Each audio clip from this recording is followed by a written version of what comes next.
Honor Shakyamuni Buddha. Homage to Manjushri, wisdom, courage. Homage to kind lineage masters. The subtle Dharma is rarely encountered. See, hear, uphold, understand true meaning of Tathagata, to liberate all sentient beings, arouse unsurpassed and supreme bodhicitta. Now, let us embark on a journey together as we carefully study and explore a renowned and highly respected treatise that holds great significance within the tradition of Tibetan Buddhism, deepening our understanding as we proceed. Guidance on the preliminary practices of Dzogchen, the words of my perfect teacher. In the previous lesson, we discussed that in the Sutrayana tradition, the main motivation is to listen to the Dharma with bodhicitta. When receiving the Dharma, one must not, under any circumstances, be careless or casual. One should not listen in a neutral state of mind, that is, without genuine interest or engagement, nor with an unwholesome or worldly attitude, as both can hinder true understanding. This is not allowed and vital to spark virtuous motivation. Within the context of arousing a virtuous motivation, it is not stated we should listen to the teachings with only renunciation. Why is that? Because renunciation, as everyone knows, is a form of personal liberation. One wishes hearing teachings to attain liberation from the cycle of samsara within the three realms, to be free from all the bonds of afflictions, this kind of mindset. Such an attitude, when studying Mahayana Buddhism, all self-centered and self-serving attitudes are to be completely abandoned in every situation, without exception. That is, they are to be relinquished and should not be adopted. Therefore, in other words, here, the aspect of I want to be liberated is not what is to be abandoned. But the self-centeredness, the ongoing focus on oneself, this particular part is something that truly needs to be let go of. So generally, when we are studying, do we need renunciation? We need renunciation. If you listen to teachings only with the motivation of renunciation, just wanting liberation for yourself, having only this kind of mindset while attending teachings is not permitted. Therefore, each and every one present should also, in their everyday daily life, take care to thoroughly examine your mental continuum and ask yourself, when you listen to teachings each day, honestly consider, is your motivation truly for yourself? Or is it genuinely for others? Or perhaps you have no particular mindset, no clear goal, just sitting there blankly without any visible reaction. This is something you must carefully observe. If your motivation is for all sentient beings, this is genuine Mahayana bodhicitta. This is what we need. And such a motivation is extremely rare and precious. This is Mahayana motivation. Today, we are talking about the motivation in Vajrayana, which is even more rare and precious. For most practitioners in general, it is often typically the case that it is difficult to develop Mahayana bodhicitta mentally. When we consider the motivation required for Vajrayana practice, which is already so rare and profound, it becomes clear that most people who do not even possess this kind of aspiration or understanding are truly pitiable. Genuine Mahayana bodhicitta for some practitioners might not have fully arisen yet at all. Occasionally at times, one might feel confident in the Mahayana, but that still does not count as true bodhicitta. This situation is actually quite common. Therefore, in this teaching on the preliminary practices of Dzogchen, as we are about to discuss, I have several important objectives and goals in mind. The very first one is that I sincerely hope many people at present currently lack a basic understanding or foundation in Buddhism to help them truly establish a solid and lasting foundation in their hearts. The second objective is that in this context, many people have already taken refuge for many years but have still not completed the preliminary practices. I wonder if through this opportunity, within this brief period of 1 or 2 years, they can complete the 5 preliminary practices. The third objective is that, in general, in the present day, many people in the world do not understand Vajrayana teachings. In fact, for many people, it is often due to the significant influence of their environment and the people they associate with. Subtly, they form biases and views toward Vajrayana Buddhism. Through dedicated and thoughtful engagement in this study, students are expected to gradually cultivate and develop a genuine and pure faith in the authentic and profound teachings of Vajrayana, allowing these principles to become firmly established within their understanding. Overall, these are the main objectives that I wish to share with everyone. Indeed, when we listen to the teachings or engage in practice, As discussed before, we should uphold them with bodhicitta. This is extremely important, truly essential for everyone to keep in mind and remember. Usually, the compassion or sympathy we genuinely feel for others is absolutely indispensable for Mahayana practitioners, especially in their practice. Therefore, I think that many people, in fact, a significant number of individuals, must, within the limited and brief span of time that remains in this life ahead of them, make important choices and decisions, do their utmost to use their abilities, wisdom, and wealth, and earnestly and truly help sentient beings. This is extremely important. I often think, especially now in the Han regions, where there are many people and the culture is so complex, and in addition, people's discriminating thoughts are particularly strong. Everyone experiences extremely intense suffering, both physically and mentally, at such times, without the medicine of the Dharma, let alone liberation in future lives. Even just facing the many challenges of this very life is, in fact, extremely, extremely difficult. Therefore, each of us should strive to shine a little bit of light, using our own unique strength in our own way. Well, you could put it this way. For example, one person, not tens of thousands of people, even if just one single person can take refuge in the Buddha and give rise to bodhicitta, practices virtue and avoids negative actions in life, that contribution is already tremendous. Indeed, nowadays, for many people, even for some, let alone everyone, if a person can go their whole life without eating meat or killing living beings, in fact, some people sometimes, just for the simple sake of having a daily meal to eat, might end up killing thousands or many thousands of sentient beings. If through the teachings of Mahayana Buddhism, we can persuade even one person to personally refrain from killing and not eat live animals or meat, just think how many lives he could save in his lifetime. It's truly remarkable. For example, if an individual or a person lives to be 60 years old, which is a common milestone for many people, and at the age of 20 they meet us and we persuade them to become vegetarian, then for the next 40 years of their lives, they essentially won't consume sentient beings. If we calculate how many lives could be saved in a single year. So indeed, in our daily lives now, as we go about our routines and interact with the world around us, this is something we constantly experience. We must truly do our utmost to share the Dharma with others. The way we are spreading the Dharma now, these days, actually comes with a lot of pressure and is very exhausting, whether it's making DVDs or publishing books, or even just teaching the Dharma in daily life. There is always a certain amount of pressure. But often it's the case that even if just a single person gains benefit from this vast sea of suffering, we feel that all the effort is truly worthwhile. This includes many Dharma friends around us now who are still working very hard, it's true, from morning till night. It's exhausting. But I also understand how they feel their purpose is to allow many Dharma friends outside from all walks of life through the sweet dew of Buddhist wisdom to bring true lasting peace and genuine happiness to their own hearts, even life after life, to form a virtuous connection and step onto the path of light. This is quite simply our goal, clear and simple. Many of those present here, whether monastics or lay practitioners, should have quite a few other people around them. In their vicinity, these people, when you look at them, are actually quite pitiable. They are truly, profoundly, and deeply attached to life itself, to all emotions and feelings. And to all things and phenomena, their attachments are especially strong. Yet none of them can achieve their own goals. They keep following the ever-changing pace of life and society, and it is truly, genuinely exhausting and draining. Let's give an example. The day before yesterday, a relative of mine mentioned to me that there was a herder outside who appeared to have worked for approximately 2 or 3 days and earned in total 70 yuan in total. He borrowed some money in order to buy himself a brand new mobile phone. He spent 70 yuan on a prepaid card, and then he topped up his phone with it, ensuring he could keep using his phone. I was really moved by this. I thought to myself at that moment, this person is also someone who is in many ways desperately striving and working hard for a better life, you could say.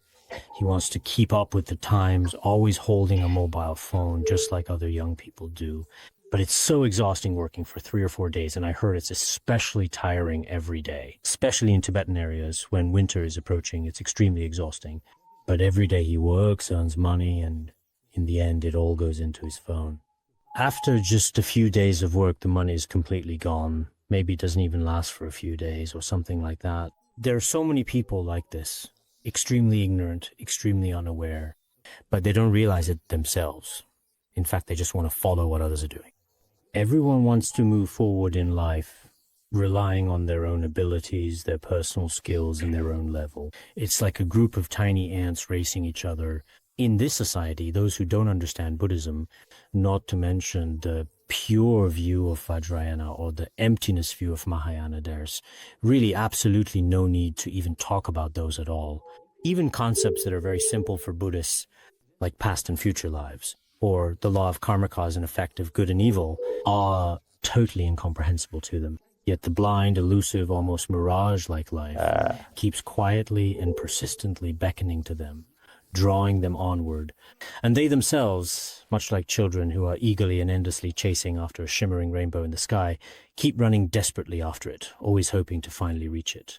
In such a brief lifetime, everything is completely spent. Not a single meaningful thing is accomplished, not even the smallest bit. In the end, they have already accumulated countless negative karmas. The consequences of these negative actions are waiting for them ahead. You could say that apart from this, in the future, they have not managed to do anything valuable or meaningful in this human life. So we truly wish, without any conditions, that even if we were to happen to fall down somewhere today, we would absolutely have no regrets at all. Just think about it in today's modern society. There are so many people who are truly pitiable, so many individuals who deserve our sympathy. Only the Dharma can save them. It is only the Dharma that can truly and deeply bring happiness to their hearts. But even the Buddha fully could not accomplish this. We also do not have this idea or this wish, but for some people, I truly believe that as long as they set their intention with enough determination, it is possible. You can't say, I'm too weak, I lack wisdom. Actually, for me, as someone weak and insignificant, those around me, there are also many people like me who, through the truth of Buddhism, can truly enjoy the same happiness that we do. People in the world are like this nowadays, for example, when there's a new medicine or product, if I take it and it's great for my health, I immediately share it with others and recommend that they use it too. In the same way, after having personally benefited so deeply and profoundly from the teachings of Buddhism ourselves, after enjoying it for so many years in this and future lives, the benefits of Buddhism for humanity and all sentient beings are immeasurable. But many people, sentient beings, are right beside us, yet you could say they just pass us by. They have not enjoyed these benefits. It's just like some people dying of thirst right next to the ocean. It's truly pitiful. That's why, as we mentioned earlier, listening with bodhicitta, as we discussed before, is really, truly, and absolutely very necessary, because when we listen carefully to the Dharma, and truly essential, rely on intention, benefit all beings everywhere. If we truly listen with such a pure heart, aspiration is inconceivable. The Dharma you hear can be integrated into society, in your daily life. Among the disciples of the late revered guru, I often think this way. Some disciples were quite famous at the time, but later on, various circumstances, Aris even passing away. This really happened. Some were not very well known at the time, but perhaps their power of aspiration was very strong. Precisely because of this, later on in society, one can truly benefit countless sentient beings, immeasurable in number, without limit. I think for many people, it's not necessarily required that your wisdom be truly extraordinary, nor that your abilities or wealth abundant. It's not like that. Because with this gentle and kind heart of yours, when the time is right and your conditions have fully matured, whether you are a layperson or a monastic, those around you, you will certainly be able to benefit countless sentient beings without measure. So the purpose of everyone listening to the Dharma is not just to make verbal demands, such as simply reading a document out loud, for example, saying we should use bodhicitta to help others. Yes, we should act with bodhicitta. Dharma teaches, passed down generations. This is not just a tradition or simply a superficial passing down and transmission of documents. It should be said that everyone should have truly sincere and genuine faith in Buddhism in their hearts, and with this Buddhist spirit, aspire to benefit all sentient beings throughout the world. For example, like us, who have been studying and learning here for many years, we wouldn't claim to have attained any saintly realization, but as ordinary people, the blessings and wisdom that ordinary people should receive, we have gained those. Especially, we have developed unwavering faith in Shakyamuni Buddha, and gratitude toward our teachers will always, without a doubt, be engraved in our hearts. With this kind of mindset, many people can share in it. This is how I see it.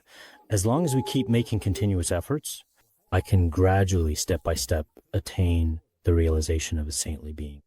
At that time, all the afflictions and obstacles in my own mind stream will be completely and thoroughly eliminated once and for all. Through wisdom, the state at that time, letting sentient beings experience it, is truly indescribable and could say it is wonderful. Therefore, as mentioned earlier and as we have discussed previously, the significant and profound benefit of bodhicitta, everyone should also, in fact, actually make sure to practice it and truly put it into action. Every session of practice, even the preliminary practices, should be done as Patrul Rinpoche taught for each Dharma method. Even if you recite just one Avalokiteshvara mantra, Om Mani Padme Hum Shri, we see that when riding in a car, if we notice a pitiful sentient being has died by the roadside, or a dog has been run over on the road, I recite one Avalokiteshvara mantra. I dedicate the merit, wishing this virtue helps that sentient being achieve liberation, and so on. These kinds of aspirations, bit by bit, slowly and steadily, these can eventually have an effect on our body and mind, and can also be integrated into society and the world at large. In this way, you could say that both view and practice are, in fact, harmoniously united together. The above was about some important approaches and methods for generating bodhicitta, as we have just covered. Today, we are talking about the second point, the vast and skillful aspiration of the secret mantra. Of course, for those with a foundation in Buddhism and an understanding of Vajrayana, this kind of aspiration is indeed extremely precious, and one must cultivate such an intention. But I have never been exposed to secret methods, or who are completely unfamiliar even with the Mahayana teachings on emptiness. There is a possibility that this is not something he is able to watch, and it may turn out that for one reason or another he cannot view it. In any case, when we actually talk about this, the pure and genuine motivation in Vajrayana, it is considered to be extremely important and truly essential. As stated in the Treatise of the Three Lamps, not losing sight of a single meaning, yet employing many skillful means. This is truly for those of sharp faculties, the supreme secret vehicle. Here, the truly exceptional and remarkable qualities of the Vajrayana have already been thoroughly discussed. The Treatise of the Three Lamps covers both the Sutrayana and Vajrayana. In terms of the ultimate goal of achieving Buddhahood, there is truly no real difference at all between them. Sutrayana includes generating bodhicitta and gathering merit and wisdom on the path, and the realization of the two kayas, the Rupakaya, form body, and the Dharmakaya, truth body. So, in aspiring toward the final goal, the meaning is the same. There is really no difference. However, in the process of practice regarding view, meditation, and conduct, as well as the faculties of sentient beings, there are differences in these aspects. Such differences may sometimes be difficult for a few individuals in the Sutrayana to accept right away. But I hope that many Dharma friends who study the Sutrayana should first earnestly and sincerely listen to and contemplate some of the Vajrayana scriptures and tantras. Then you can further understand the various perspectives of the Sutrayana scriptures and treatises. At this point, you should understand by now that Vajrayana truly does have some exceptional qualities. For example, those who study Chan Buddhism, Chan has many unique features, and many of these differences are actually, in fact, the same as those found in Vajrayana, especially in the Sudden Enlightenment School, relying on the master's immediate instructions, as well as the blessings from the Dharma texts, and one's own ongoing continual investigation and practice of the Huatu critical phrase. One can immediately realize the true nature of one's own mind. From that moment on, one is enlightened and has attained the fruition of a noble being. This is exactly the same as in Vajrayana. Some Chinese Buddhists don't understand Vajrayana Buddhism. The concepts of attaining enlightenment in this lifetime or transforming afflictions into bodhi, they have some misunderstandings about these kinds of principles. Actually, if you really want to reject Vajrayana Buddhism, I think perhaps many of the Chan, Zen, koans in exoteric Buddhism, as well as the sudden enlightenment and realization of masters, are worth examining as ordinary people. It's hard to observe these things with our thoughts. We have no choice but to first listen and contemplate. Only then do we understand which Dharma is supreme and which is not. Here, it explains that there are four aspects where it surpasses exoteric Buddhism. The first is not being deluded, which simply means possessing wisdom and not being ignorant. In other words, from the particular perspective or point of view, it can be stated that Vajrayana Buddhism exceeds exoteric Buddhism, examining the ultimate truth. Although exoteric Buddhism relies on Madhyamaka theories for analysis, it ultimately determines emptiness free from all conceptual elaborations. However, in the canonical scriptures of exoteric Buddhism, it does not provide an explanation or elaborate upon this in any significant way. Luminous Tathagatagarbha nature. There is no authentic determination of it as described in Vajrayana Buddhism. This is a shortcoming in its ultimate view. From the conventional perspective, although exoteric Buddhism also frequently utilizes various analogies, for example, such as the concepts of illusion and dream, to make distinctions, all phenomena have no true essence and appear while truly lacking inherent nature. However, it does not, as described in Vajrayana Buddhism, determine that all appearances are the essence of the five wisdoms, or that all appearances are the essence of bodhisattvas or dakas and dakinis, and so on. Such determinations are, in this context, indeed absent. So there are some opinions that, in certain situations, exceed. It can be said that, in terms of view, this is essentially how it is surpassed. Then, in terms of conduct, that is when we consider the way someone behaves or acts, Vajrayana Buddhism indeed fundamentally relies on exceptionally profound and intricate methods of guidance, allowing the entire spiritual path to be perfected in a remarkably swift and thorough manner without having to undergo long periods of extremely arduous and spiritually demanding ascetic practice.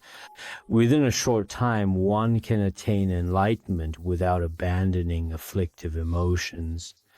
For example, King Indrabhuti, who enjoyed many worldly and material pleasures while genuinely and truly attaining the full fruition and realization of a noble being.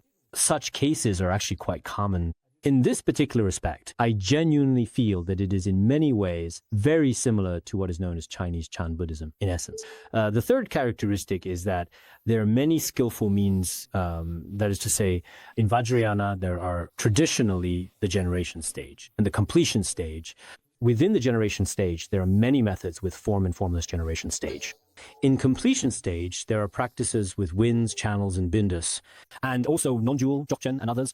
There are many unique, skillful means in Vajrayana Buddhism. Additionally, there are various instructions from different masters, each with their own pith teachings. In exoteric Buddhism, these typically only appear in a very concealed and hidden manner. They are present in the sutras and commentaries, but not in an obvious way. This is what many skillful means different practice methods. The fourth point concerns the faculties. Generally speaking, there are the five faculties of nirvana. These are what we commonly call the faculties of faith, effort, mindfulness, concentration, and wisdom. Among them, the most fundamental and essential aspect is, indeed, the profoundly important faculty of faith, the very root of faith itself. Once you have faith, especially faith in the Guru and in Vajrayana, then enlightenment, sudden realization can occur instantly. Moment awakening, realization, such phenomena are also quite common in Vajrayana Buddhism. Therefore, in these four aspects, Vajrayana surpasses exoteric Buddhism. Of course, for some Dharma friends who have only just recently started studying Vajrayana, or for those who have spent a long time studying and contemplating exoteric Buddhism, and are generally not particularly familiar with the principles of Vajrayana, at first some people find it hard to accept. I have also met many Dharma teachers who do not acknowledge this view. If they do not simply acknowledge it, they should provide some reasons. But so far, none of the explanations have satisfied me. Actually, this is understandable because it requires a process in between. In fact, to truly and deeply understand the very profound meanings and implications of some exoteric Buddhist scriptures, it is very difficult to clearly explain them without relying on the key instructions of Vajrayana. This includes the Avatamsaka Sutra and Lotus Sutra. The hidden meanings of these scriptures can, in fact, be fully revealed and understood within Vajrayana Buddhism. Explained. Therefore, if someone knows exoteric Buddhism, they can't explain Vajrayana. But if one can explain Vajrayana very clearly, or has already mastered it, then they will certainly be able to explain exoteric Buddhism clearly as well. So everyone here, in the future, if you do not understand Vajrayana Buddhism, you can communicate with some Dharma teachers who are more proficient in Vajrayana teachings. You must never, under any circumstances, casually slander, reject, or abandon it. Doing so would create extremely, truly terrible karma. Indeed, it is not that we are taking this stance just because I study Vajrayana and therefore want to genuinely draw people in or insist that many must actively promote it. That is not actually the case. We should stand on a fair and impartial ground. This is how I often think. In most situations, whether I am communicating with others or handling a problem, the only true principle in this world is quite simply fairness. Of course, when I handle things, some people may think he prefers this, that prefers this. Many people may have their own opinions, but that is really not important. For me, I should act according to my conscience. No matter what I do, I must always seek the truth. This is extremely important.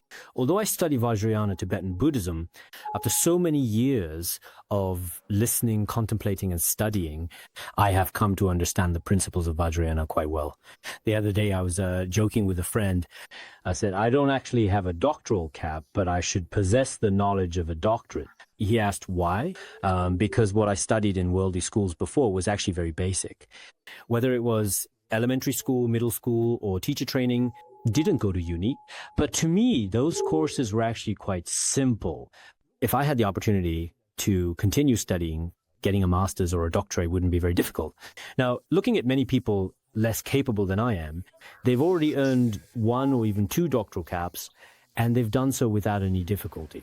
We've truly studied diligently and consistently for so many years, and with great concentration and unwavering focus. One of my teachers from teacher training once said, back when you were a student, you were actually really very diligent, unsure of changes after monkhood. I wasn't diligent and felt ashamed. Back then, every day I was doing things that were not proper. Becoming a monk, it's different. I made use of all my time and devoted myself truly wholeheartedly to studying. I also feel that after becoming a monk for nearly 20 years, I basically spend my time on Buddhist studies.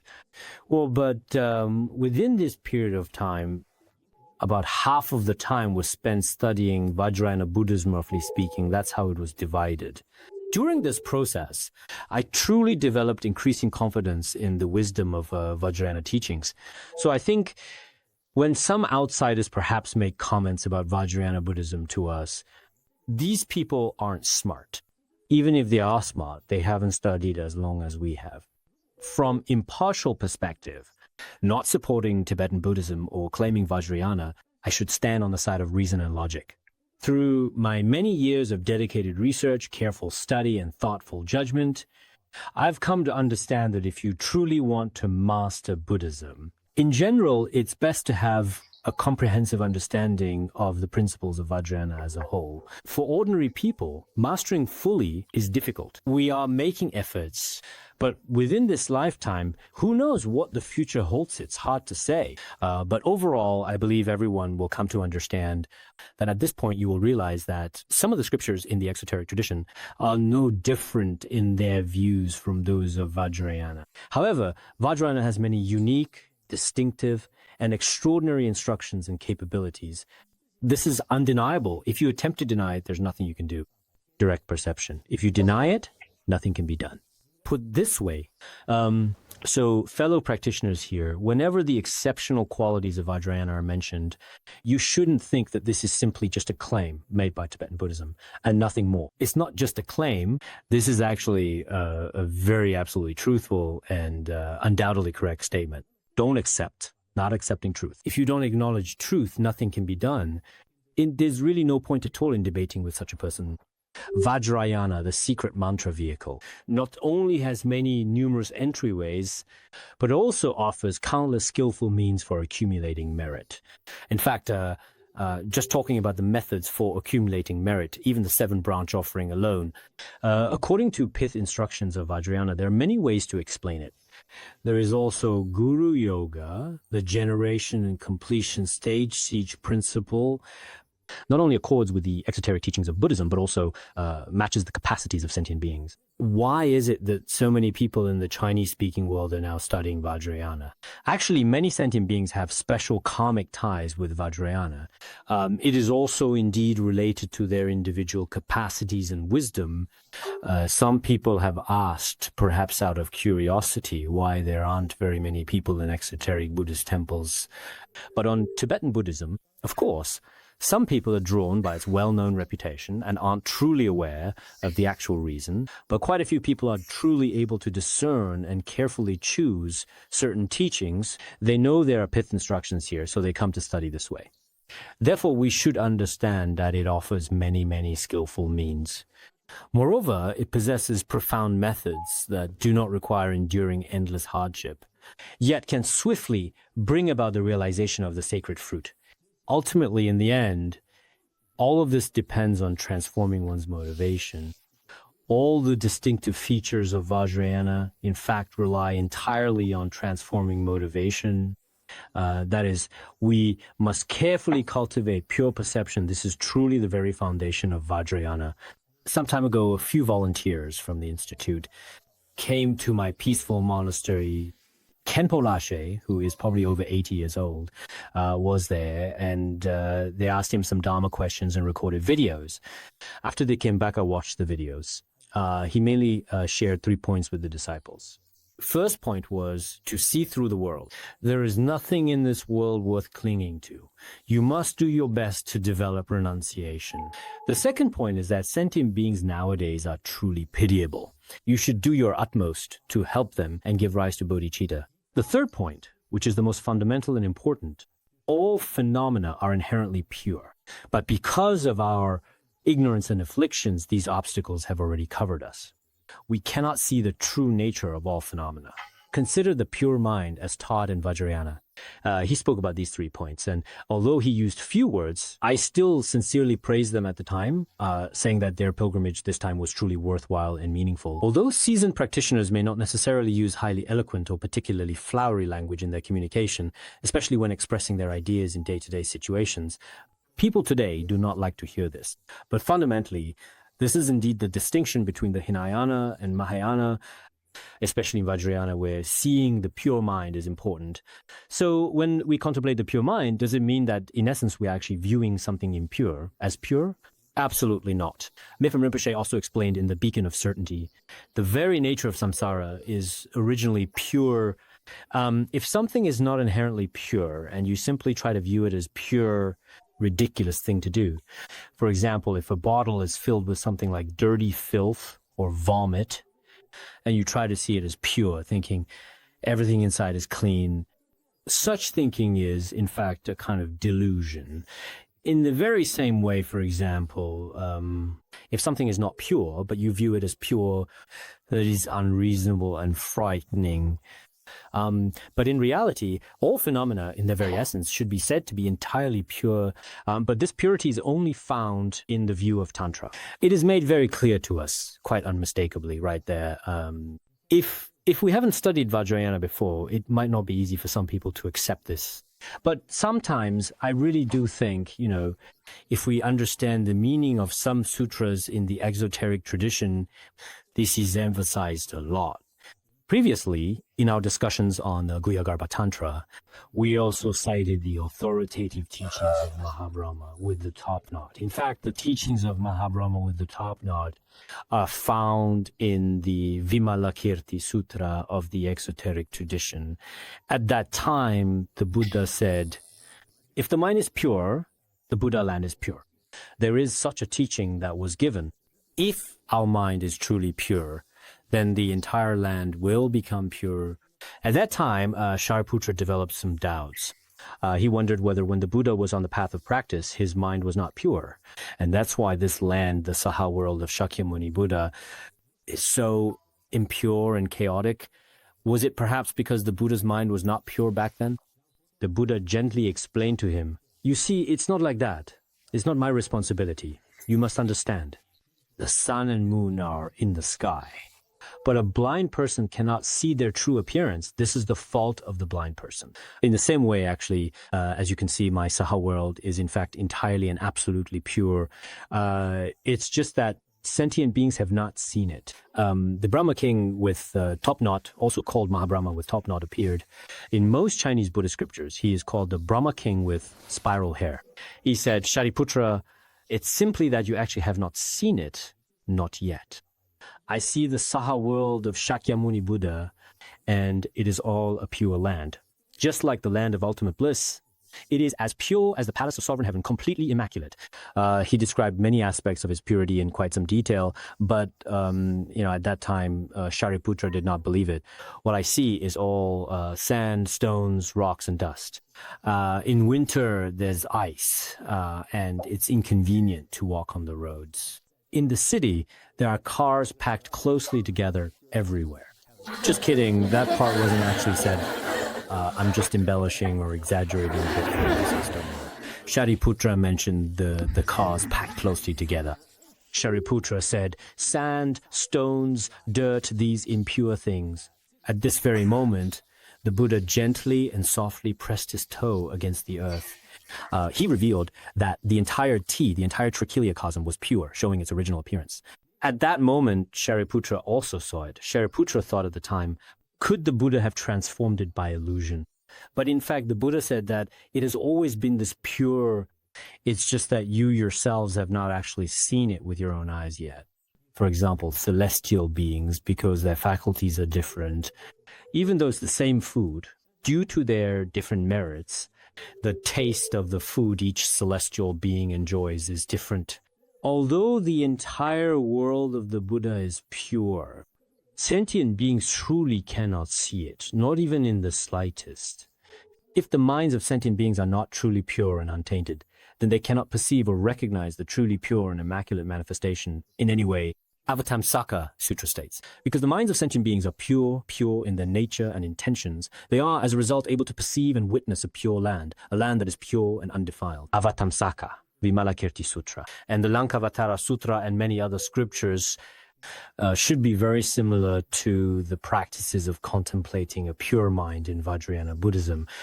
You shouldn't think the methods of contemplating purity here are only teachings of Vajrayana. That's not the case. If you truly study the Chinese translations of these sutras, research scriptures, you'll find that there are indeed many methods for contemplating purity within them. If you explain these methods of contemplating purity per the exoteric schools, many Dharma teachers might not be able to explain them. If you don't believe it, try this yourself. Dharma teachers who are new to Vajrayana explain Avatamsaka Sutra, Vimalakirti Sutra. When they explain these texts, observe how they interpret them. You can see the difference. So I think that all the different schools should harmoniously and respectfully learn from each other, embracing their unique perspectives. Only then can we grasp the profound meaning of Shakyamuni Buddha. So here, in this context, transforming or shifting one's motivation is very important. This is from Root Tantra of Manjushri. All phenomena arise from conditions and abide in intention. Wherever one makes aspirations, those will be accomplished. There is this verse, all phenomena, in fact, arise depending on causes and conditions. If the mind is truly pure, then everything is pure. If the mind is not pure, then in essence, nothing can be pure. Dwelling on the mind, wherever you are and however your mind is established, this too, in its own way, can over time become either pure or impure. Many scriptural teachings in the Tantras say if our mind is pure, even a place like hell can, in fact, become a pure land. If our mind is not pure, even heaven or the pure land of great bliss can become an impure place. Usually some people should be able to notice this. For example, when a person with a pure mind goes on a pilgrimage to Mount Wutai, they feel that in their eyes it is truly no different from a paradise on earth.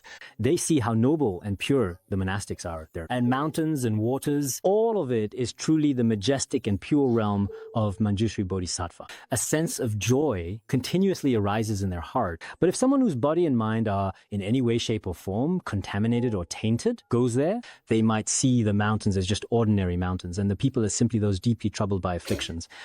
In this way, the whole place, when they return, they end up gaining nothing at all.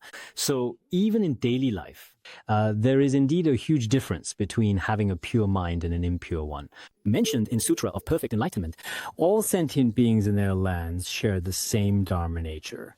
Hell and heavenly palaces are all pure lands. If the mind is pure, then everything is pure. Whether it is hell or heaven, they are all pure lands. If the mind is not pure, then everything is no different from impure illusions. On this point, in the past, there were some great masters in Chinese Buddhism. I recall that in the treatise on cutting through delusion in esoteric Buddhism, or perhaps in another treatise, I once quoted the renowned Master Jose from the classic text, The Great Calming and Contemplation, Demon Realm, Buddha Realm. The realm of demons is in fact the realm of Buddhas.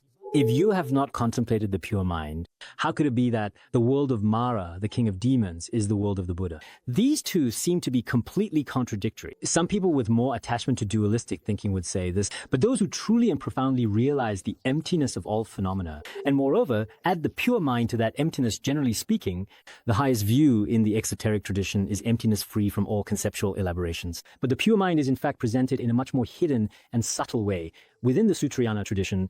As I just mentioned, in texts like the Avatamsaka Sutra and the Vimalakirti Sutra, these concepts are indeed brought up, but they are not explained in detail with any real clarity. So we must understand, and importantly take note, that the true view of Buddhism is that all phenomena are entirely pure.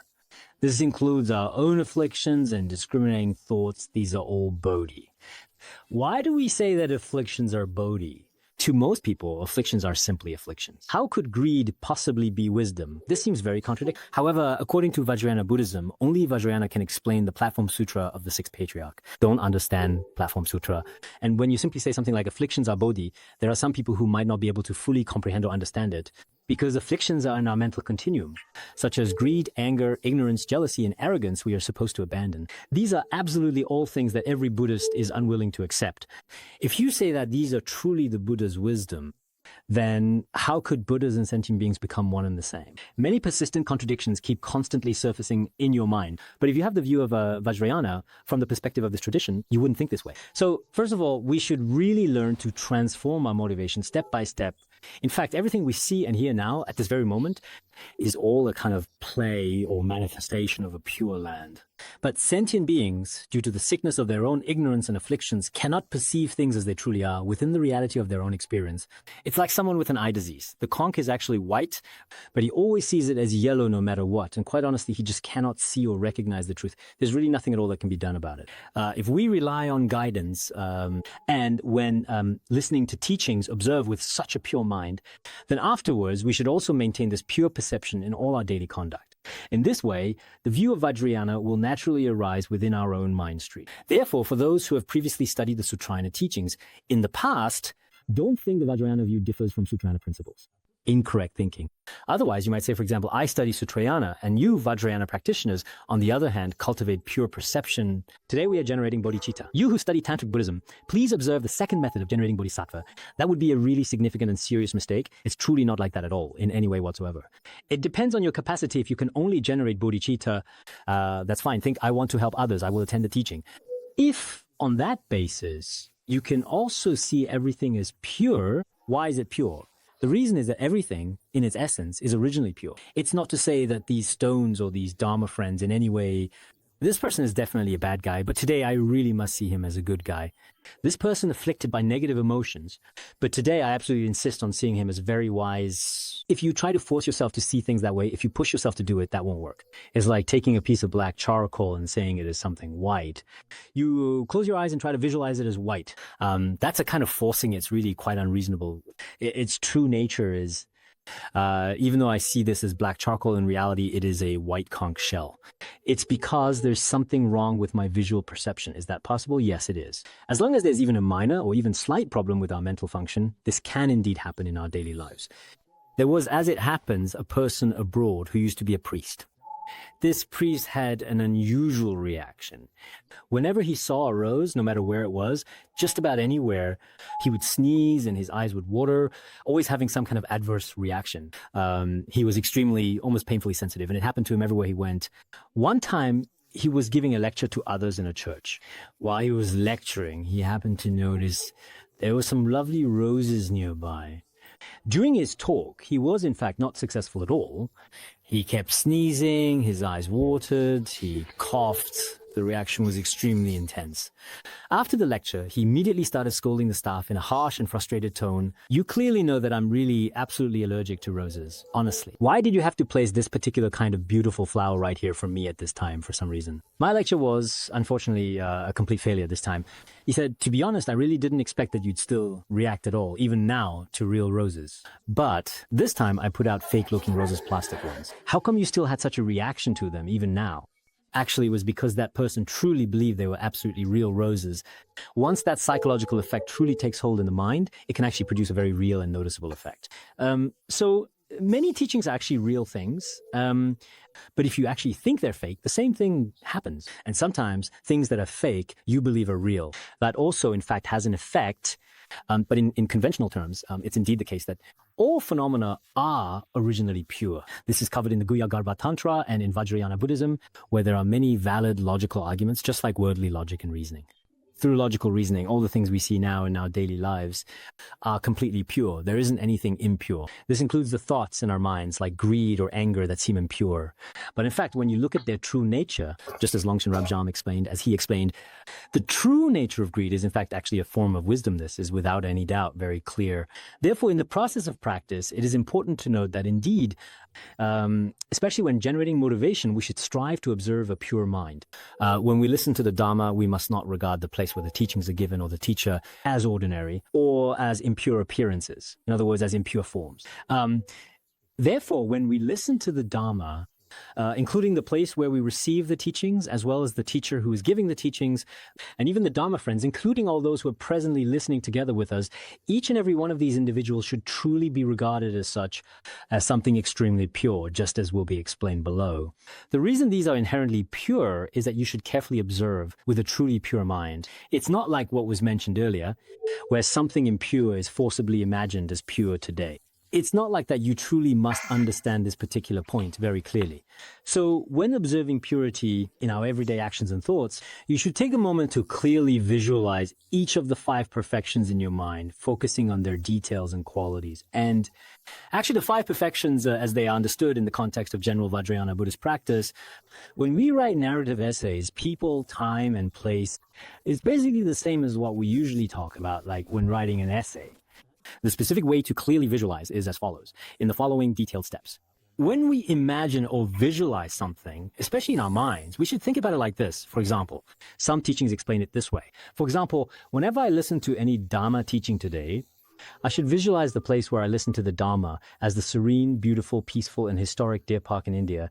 The teacher giving the teaching as Shakyamuni Buddha, and myself, together with the audience, who were present as the 5 bhikshus, as well as the vast assembly of 80,000 devas, all gathered to listen. As for the time, it is often said that some experienced masters, in fact, say to visualize it as 49 days after Shakyamuni Buddha attained enlightenment.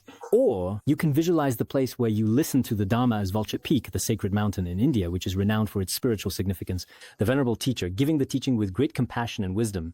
As our revered teacher Shakyamuni Buddha, and the audience in attendance consisted of 5,000 highly respected bhikshus, such as the Venerable Shariputra, Moggalliyana, and numerous other distinguished disciples, with 500 bhikshunis, including Mahaprajapati and others, as well as upasakas like Anathapindika, and upasikas such as Visakha, along with countless other sentient beings, all listening together. As for the time of listening to the Dharma during the 12 years when the Buddha taught, the teachings given were the Prajnaparamita teachings. You can think of it this way if you wish to think about it that way. Or you can visualize where the teachings were given as the heavenly realms, the human world, as well as cities like Vaishali and Rajagriha, and many other various places throughout the region and beyond. The teacher giving Dharma is our teacher Shakyamuni Buddha. The Dharma that is being taught here is indeed the true and profound meaning of the third turning of the wheel of Dharma, which is also known as the discriminative turning of the wheel of Dharma.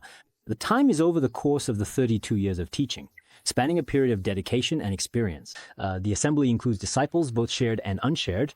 Visualize countless and boundless beings such as devas, nagas, yakshas, and all sentient beings in this way. Or, within this context, as explained in Vajrayana, visualize the place where the Dharma is taught as the perfect Akanishta palace of the Dharmadhatu, which is free from all conceptual elaborations and cannot in any way be described in words. This is the Vajra palace of the Dharmadhatu, where all phenomena are originally pure by their very nature. The one who transmits the Dharma, the most venerable and compassionate root teacher, is the supreme and primordial Dharmakaya Samantabhadra Tathagata, the primordial Buddha, the source of all wisdom, Samantabhadra Tathagata, who through his own self-manifestation, attained realization in but a single instant. In fact, our very own guru is also reasonable to visualize as inseparable from Samantabhadra Tathagata. Stated in the Tantras, the Vajra of the meaning of the Tantras is proclaimed, and that this alone is the complete teaching I give.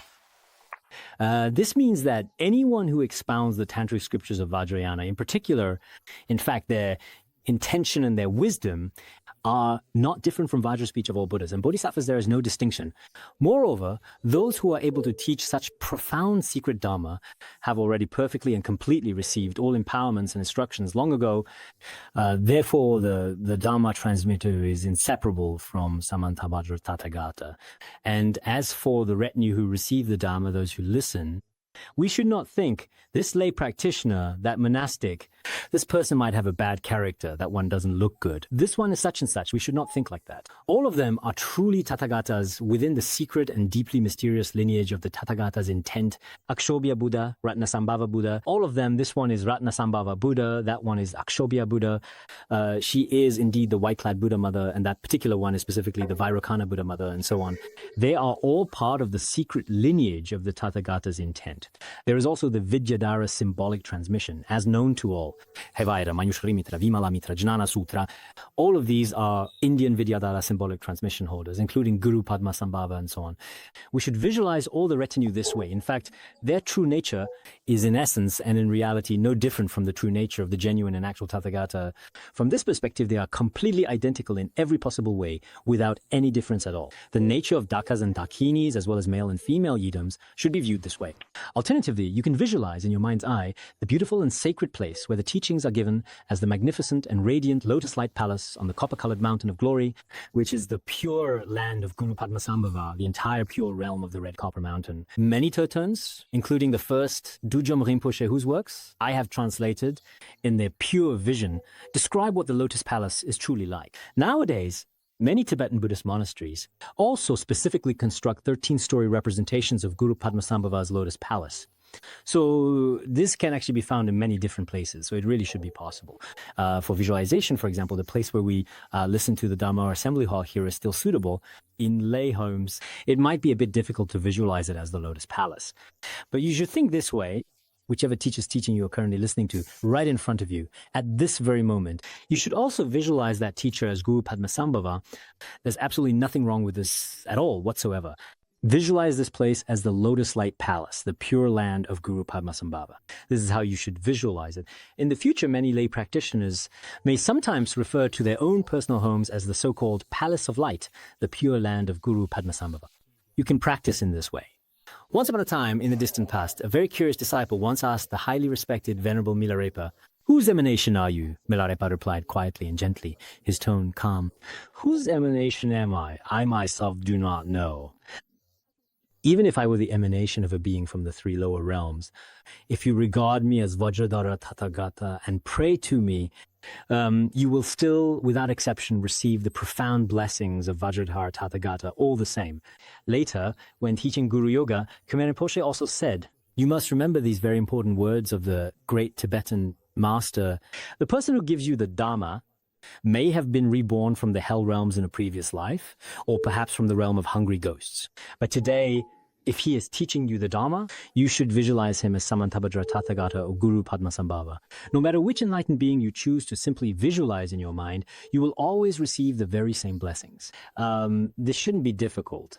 Just yesterday and the day before, many people asked me, my guru is from the Jonang sect and a monk from the Han area. When I practice Guru Yoga, sometimes can I visualize him as Guru Padmasambhava or as someone else? This should be finite as long as you truly have faith. If you wish, you can visualize your root guru, the guru who has truly benefited you the most in the Dharma, as Samantabhadra Tathagata, as an enlightened being, and then pray before him. There really shouldn't be any problem with this. According to Shume Rinpoche and the Tibetan Buddhist biography of Milarepa, it is explained that such visualization is permissible. So we shouldn't think that this Dharma teacher at all. As I mentioned before, Jigme Phuntsog Rinpoche, a universally recognized master, visualizing him as Guru Padmasambhava is quite appropriate. But if it's a junior Dharma teacher from our class and you visualize him as Guru Padmasambhava, that really does seem a bit unreasonable. I just can't quite manage to actually visualize it. Of course, for ordinary people, if your discriminating thoughts are strong, if Guru Padmasambhava appeared before you, you may not maintain pure perception. So here, when you are receiving teachings or instructions, you must, as always, visualize carefully in this particular way. Visualize the assembly listening to the Dharma as the 8 great Vidyadharas, such as Vimala Mitra, Hunkara, Manjushri Mitra, Nagarjuna, and so on, the 8 great Vidyadharas.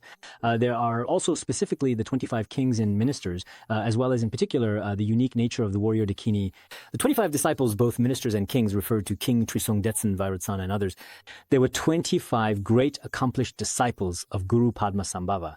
All of them had already attained enlightenment and achieved the fruition of realization.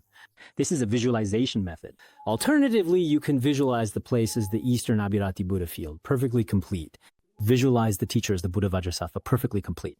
For the retinue, visualize them as the assembly of Vajra family Tathagatas, Dakas and Dakinis, or depending on each person's individual faith, some people have faith in the Pure Land of Bliss.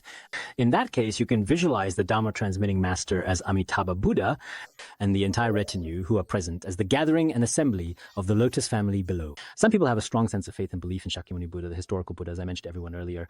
They hold this faith deeply in their hearts. Some people have faith in Guru Padmasambhava in Vajrayana teachings, and among these, some individuals, for example, actually have faith in the future Buddha, that is to say, Maitreya Bodhisattva.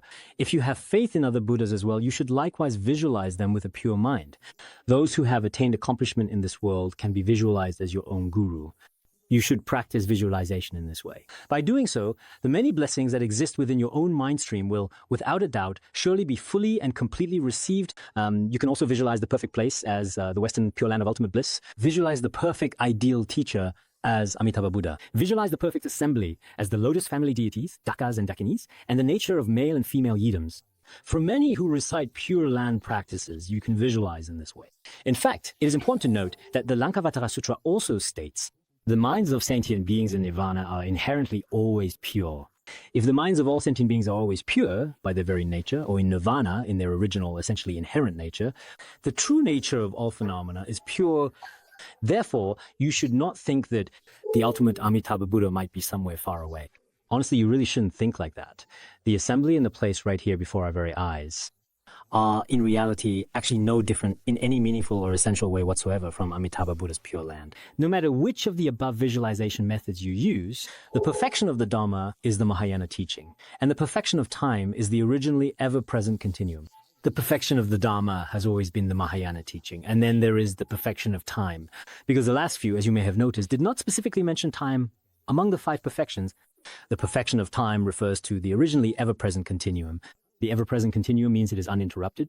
Actually, for those who haven't studied Vajrayana Buddhism, some Dharma terms and certain words may not be very clear. Even in the exoteric teachings of Vajrayana, some things are hard to understand. In the Lotus Sutra, there is a line that says, "For the sake of liberating all sentient beings, he compassionately and skillfully manifests parinirvana for their benefit." Because Shakyamuni Buddha, in order to liberate sentient beings, skillfully demonstrated parinirvana. But the following line says specifically, "Yet in reality, in truth, he does not actually enter extinction, but instead he always abides here, remaining present, continually teaching the Dharma to all beings in this world." This line is hard for exoteric practitioners to explain. Why is that? Because Shakyamuni Buddha manifested parinirvana, mentioned earlier, but then it says that in reality, he does not enter extinction, does not enter parinirvana. Why is that? Because he constantly abides in this world, teaching the Dharma to others.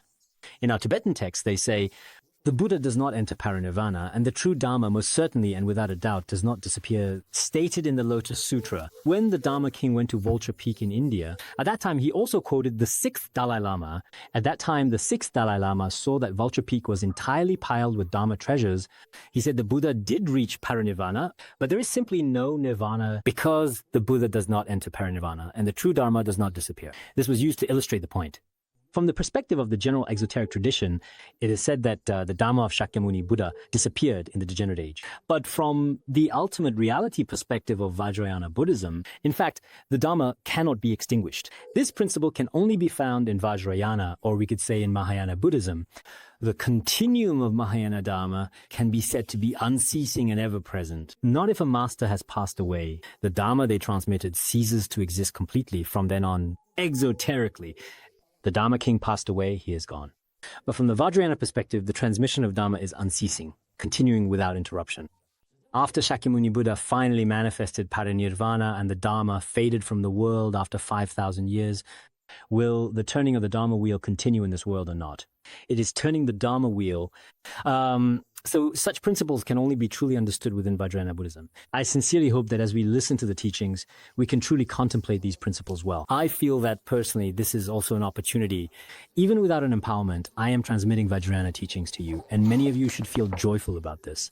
In some places, because many people may not have received empowerment, I also cannot speak about certain things. But since I have studied quite a lot in the past, sometimes just a little slips out here, a little there. From time to time, I've said things. But in any case, I have not spoken about particularly profound practices. Everyone should understand Vajrayana's aspects. This point is very important. Stop now.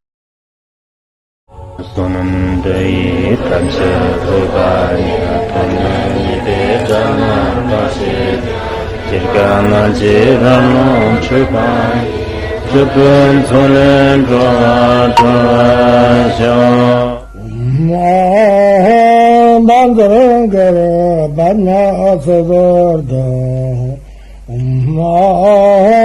Bandara Bana Sada Bandara Bana Savarda